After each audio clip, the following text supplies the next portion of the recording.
안녕하세요. 프로세스와 스레드에 대해 발표하게 된 모던해자의 사기 김주아입니다.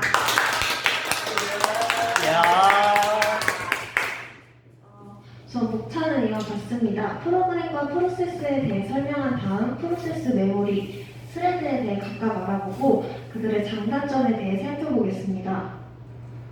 먼저 프로그램과 프로세스의 정의인데요. 프로그램은 컴퓨터에서 어떤 작업을 하기 위해 실행할 수 있는 파일을 말합니다. 확장자가 EXE인 실행 파일들이에 해당되고요.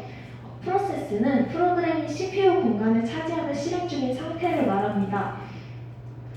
그래서 앞서 말한 정의에 따라서 프로그램과 프로세스의 관계를 살펴보면 비휘발성 메모리인 디스크에 저장된 프로그램을 실행하며 CPU의 메모리 공간을 차지하고 있는 하나의 수행 주체를 프로세스라고 합니다. 이렇게 프로세스가 생성될 때 발생하는 일이 두 가지가 있는데요. 우선 운영체제에서 프로세스가 필요로 하는 메모리 영역을 할당해줍니다.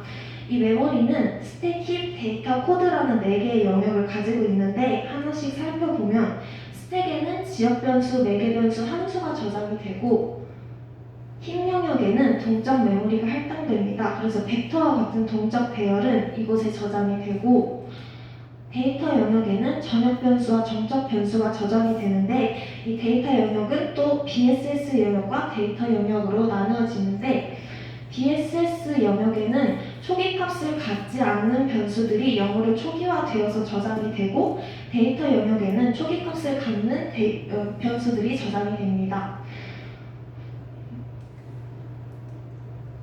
그리고 마지막으로 코드 영역에는 프로그램에 내장되어 있는 소스 코드가 수정할 수 없는 기계어로 저장이 되어 있습니다.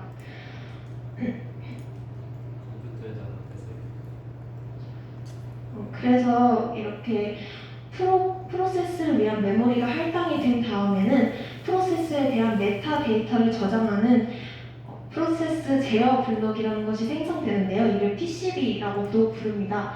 PCB에는 다양한 정보가 저장되어 있는데 우선 가장 중요한 정보인 프로세스의 고유 ID 그리고 프로세스의 스케줄링 상태를 알아볼 수 있는 프로세스 스테이트 그리고 프로세스에서 다음으로 실행해야 할 명령어의 주소를 담고 있는 프로그램 카운터 등이 있습니다. 그래서 이렇게 프로세스가 생성될 때 발생하는 일들에 대해 알아보았는데요. 이 컴퓨터 내부에서 프로세스가 어떻게 동작하는지 좀 더 자세히 알아보도록 하겠습니다. 우선 제가 노트북을 사용할 때는 굉장히 여러 작업을 동시에 진행을 하는데요.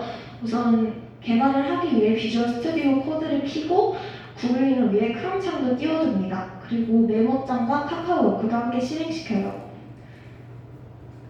그런데 저는 분명 CPU는 한 번에 한 가지 일밖에 처리할 수 없다라는 얘기를 어디서 들은 적이 있었는데 그렇다면 이 프로그램들은 어떻게 동시에 실행되고 있는 것일까요? 이에 대해 알기 위해서는 동시성과 병렬성이라는 개념에 대해 알아야 합니다. 우선 동시성은 멀티코어에서 각 코어들이 동시에 여러 프로세스를 실행하는 것을 말하는데요.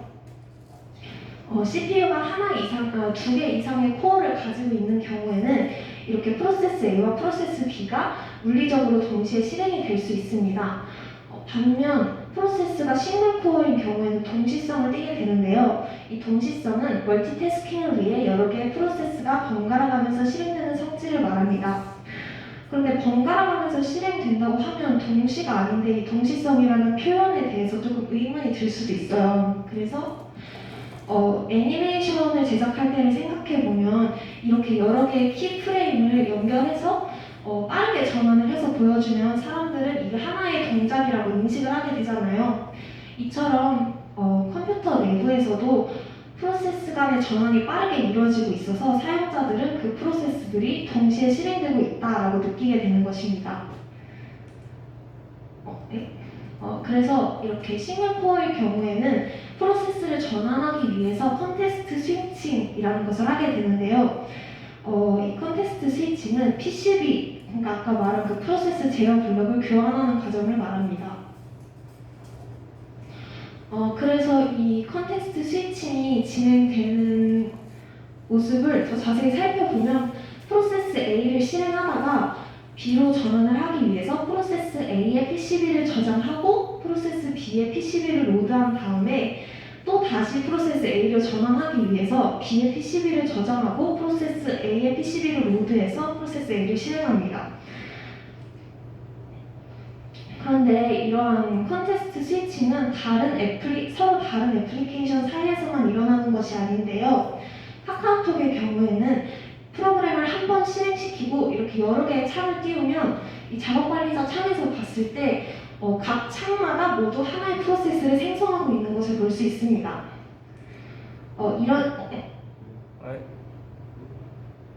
네. 잠시만요. 정지 한번 하시죠.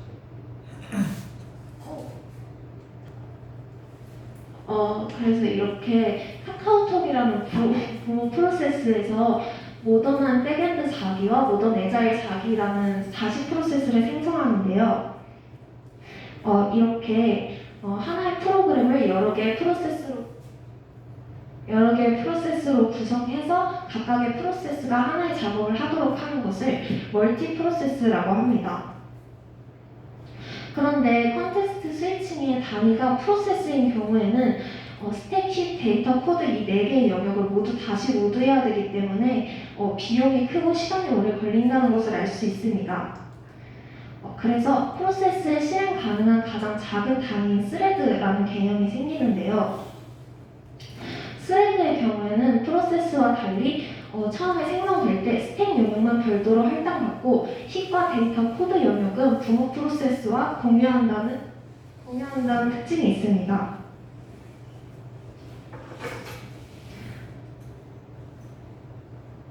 그래서 이러한 구조를 가지고 있고요. 아까와 달리 스택 영역만 새로 로드하면 되기 때문에 컨텍스트 스위칭의 비용과 시간이 줄어듭니다. 그래서 이렇게 하나의 프로그램을 여러 개의 스레드로 구성하여 각 스레드가 하나의 작업을 처리하도록 하는 것을 멀티 스레드라고 하는데 이 대표적인 프로그램 예시로는 인터넷 익스플로러가 있습니다. 그런데 이렇게 얘기를 들어보면 컨텍스트 스위칭의 비용이 적은 멀티 스레드가 더 유리한 것 같은데 왜 대부분의 프로그램에서는 멀티 프로세스를 사용하고 있는 것일까요? 그 이유는 첫 번째로 안정성이 있습니다. 인터넷 익스플로러의 경우에는 여러 자식 스레드 중에 하나의 스레드에 문제가 생기면 자원을 공유하고 있기 때문에 다른 스레드들에도 문제가 발생합니다. 그런데 이렇게 크롬의 경우에는 지금 여기서 16개의 프로세스가 실행되고 있는데 탭을 하나 추가하면은 17개의 프로세스가 실행이 됩니다. 그래서 이렇게 각각의 탭이 하나의 프로세스를 가지고 있는 멀티 프로세스 방식의 경우에는 하나의 프로세스에서 문제가 생겨도 다른 프로세스는 영향을 받지 않기 때문에 안정적이라는 장점이 있습니다. 그리고 또 다음 이유로는 자원 공유 문제가 있는데요. 스레드의 경우에는 이렇게 데이터 영역을 공유하고 있어서 이 데이터 영역에 10이라는 값을 가진 넘버 변수가 있다고 가정해 보겠습니다. 이때 스레드 A와 스레드 B에서 각각 넘버에 1을 더해 주었을 때 만약에 데이터 동기화가 제대로 이루어지지 않으면 넘버의 값이 11이라는 값이 할당되는 문제가 발생할 수 있습니다. 그런데 반면에 프로세스의 경우에는 각각 데이터 영역을 가지고 있기 때문에 데이터 동기화로 인한 문제가 발생하지 않습니다. 그래서 정리를 하자면 멀티 프로세스의 경우에는 통신 비용이 적고 안정성이 좋으며 코드 구현이 쉽다는 장점이 있고요. 멀티 스레드의 경우에는 디버깅이 어렵고 데이터 동기화 문제가 까다롭지만 자원 공유가 쉽고 효율적인 자원 관리가 가능하다는 장점이 있습니다. 그래서 최종적으로 정리를 하자면 프로세스는 CPU에서 실행 중인 프로그램의 수행 주체를 말하고 스레드는 프로세스의 실행 가능한 가장 작은 단위를 말합니다. 그래서 여기서 프로세스는 4개의 영역을 각각 할당받고 스레드는 스택을 제외한 나머지 영역을 공유한다는 것만 기억해 두시면 될 것 같습니다. 이상으로 발표를 마치도록 하겠습니다.